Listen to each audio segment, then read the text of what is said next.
I don't know if a lot of us have realized, but we all seek or need inspiration or motivation in life. Some other people are motivated by their backgrounds, others are motivated by seeing professionals succeeding. So we take inspiration or motivation from different things. But I have a problem about people who are doing good but are not popular. I mean, they are popular to their own circles, but when you try to find out how did they become successful, or not necessarily that, but their life experiences, so that you also can be motivated not to give up, or to work more harder on what you are doing, you are more likely not to find anything. For example, we have old people with so much wisdom. They carry so much wisdom, and they happen to die with that wisdom because life has changed so much, and the way of sharing information is in the hand of us young people, and it's not, we are not exposing it to them, so they are perishing with a lot of wisdom. So I am of the idea that these old people should be documented, they should be interviewed, they should be afforded an opportunity to express their life experiences, an opportunity for us to ask them questions where we seek answers or clarity based on their life experiences. So I'm thinking of starting in my village. Whenever I'm there, I'm going to arrange meetings for interviews, and those who are going to agree, who are going to sit together maybe for 1 hour, 1 hour 30 minutes, or 2 hours if the interviews will be very interesting, and then we'll do part two sometime when they want to come back to clarify something and things like that, and document these old people. There are a lot of people who are now retired, who have worked in different fields for more than 30 years, others for more than 40 years, who have a good story to tell, a story that would inspire us not to give up in life, or to work even harder and challenge ourselves.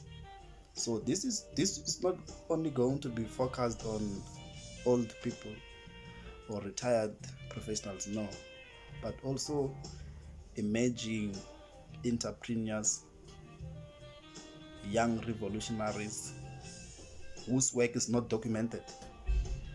Because when you read about, for example, Abraham Tiro, you don't get a lot of information directly from him, but from the people who were around him, who are older now, who are trying to even put themselves in the shoes of those people, who are acting as if they were there with them, they were active.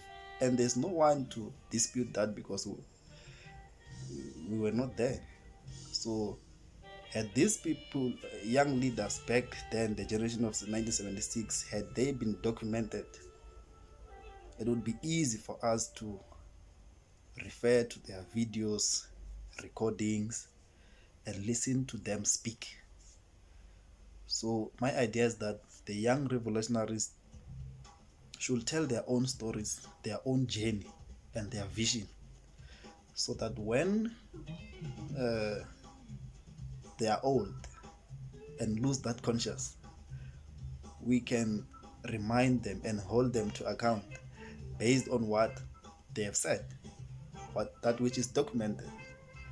So now that these things are not happening, especially in rural villages, it's a problem. It's a problem because it also demoralizes them because they lose their identity and conscience along the way. That's what I believe because they have nowhere to refer to. For example, like where I come from in my village, there was a, I don't know if it still exists, Siyandhani Youth in Action, a very strong movement formed by young people of our village. That movement is not documented. Even if it's not documented, such documentaries are not known. So these are some of the people who I want to bring to my space so that I interview them. They tell us the formation about the formation of SYA, how was it disbanded, the coming to being of the youth league in our village, how did they take power from power there, things like that. I believe these experiences should be documented, and we must hear it directly from the horse's mouth. We must not hear it from people who were not there. For example, I was still in university when the SYA was formed. So I don't want to see myself one day, 10, 15 years to come, taking up a podium to say or to speak about the formation of SYA. I want our kids to go to the internet and type SYA formation or the way it was founded, and then they get to hear the leaders speak. So this is an idea that I have. It's not only about politics, but even people who are retired principals, retired teachers, farmers, and any other old person, your pastors.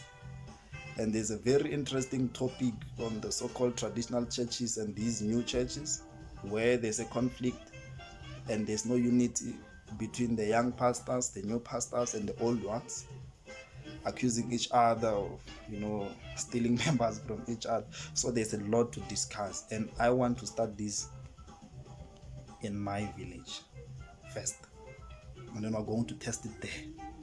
And if it works, then we'll grow and cover the whole town, and then we'll move provincial to national level. So it's just an idea that I have, that I'm working on, but it is more difficult when I have to check these potentials because there's nothing to check. When you think of a name, you hardly get information on the internet about that person. So you need to give them an opportunity to speak about themselves, and then you will ask what you don't understand. That's how I see it. So yes, that's it, and there's still a lot coming.